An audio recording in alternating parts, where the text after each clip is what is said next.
This is a dial-a-stitch, all-metal sewing machine. It is probably vintage, late 60s, early 70s.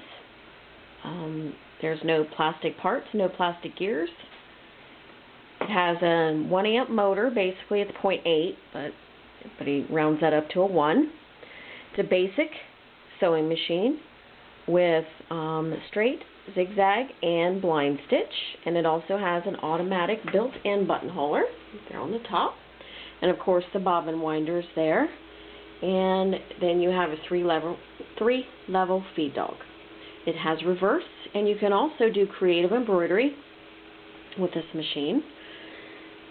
Cosmetically, it's good. There are a few light paint nicks and dings along the edge of the deck and some light use scratches, but overall it's nice.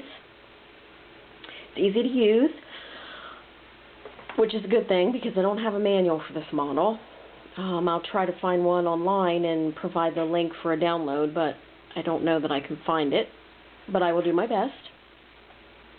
It uses 15x1 needles and class 15 bobbins, and it is a high shank machine.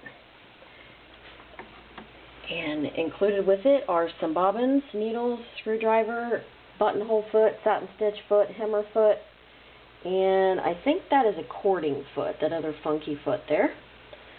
Those are all tall shank attachments.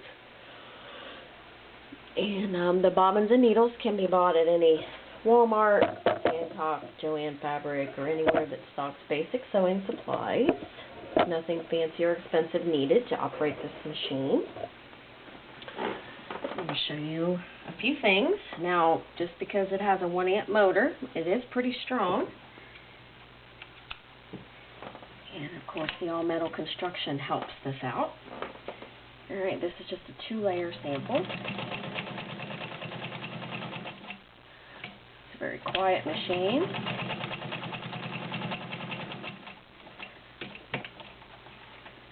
Rolls along nicely. We'll lock it into zigzag.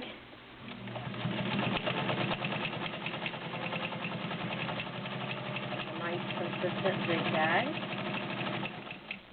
And it also has a blind stitch option, which is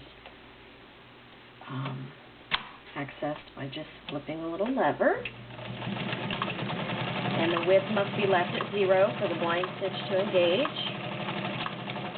Blind stitch. And for creative embroidery, let's pull in our links a little bit.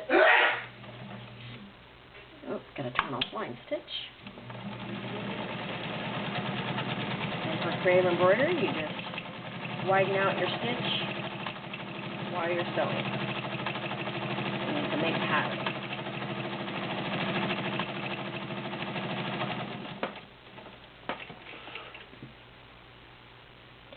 There's my creative. There's blind. Nice zigzag, nice tension.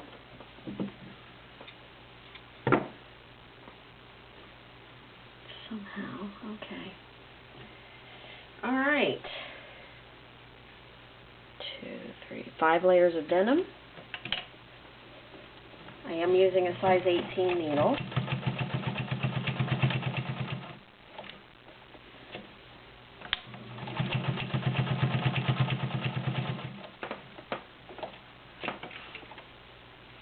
Perfect stitch.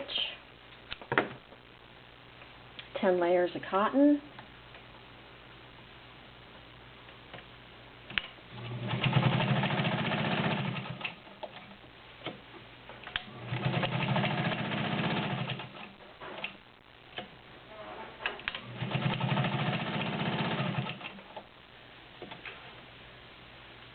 Perfect stitch front and back on 10 layers. It's a very nice machine. And it's, as you see, it's tabletop ready, or you can put it in a Singer cabinet. It does have the rounded deck. Should fit in any Singer cabinet or universal carrying case. This is 8 layers of a waterproof fabric. I'm not sure. I picked it up at a thrift shop. A few yards of it. I mean, I would use it to make a boat cover. It's just awesome. There we go. And my bobbin thread broke. What's up with that? No biggie. Bobbin thread out. Pull it through. Reinsert. Snap. And bring the thread up again. Alright.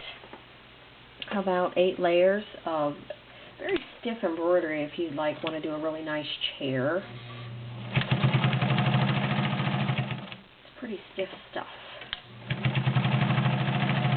Of course, this is a domestic machine. It's not meant to do industrial projects like saddles, bridles, belts, or anything like that.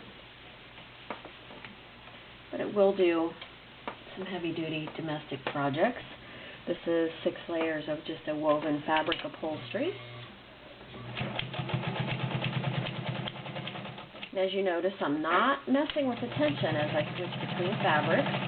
Now, if I would go to silk or satin right now, I would probably have to adjust my tension, but point between this stuff is pretty good. Now, this is 4 layers of raw leather. Now, I'm going to have to help it through because it's really sticky and it's raw. You would pretty much need a walking foot if you're going to work with some leather consistently because it is sticky and the feed dogs just have a hard time grabbing. As you can see, I'm on the longest length, but it's making really short stitches. Now, if I help it, it does fine. So a walking foot is a very good investment if you work with a lot of sticky fabrics. And that is 4 layers of leather with a very nice stitch all the way through. And that is your dial-a-stitch all metal sewing.